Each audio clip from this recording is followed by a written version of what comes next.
అసమానుడైన వాడు అవమానపరచడు నిన్ను.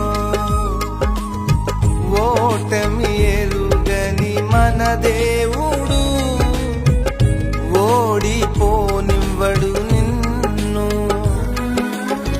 ఘన కార్యాలెన్నో నీకై చేసినవాడు కష్టకాలమందు నీ చేయి విడుచునా. అసాధ్యములెన్నో దాటించిన నాదుడు శ్రమలో నిన్ను దాటిపోవునా. సియోను దేవుడే నిన్ను సిగ్గుపడనివ్వడు, కనికరాపూర్ణుడే నీ కన్నీరు తుడుచును. సియోను దేవుడే నిన్ను సిగ్గుపడనివ్వడు, కనికర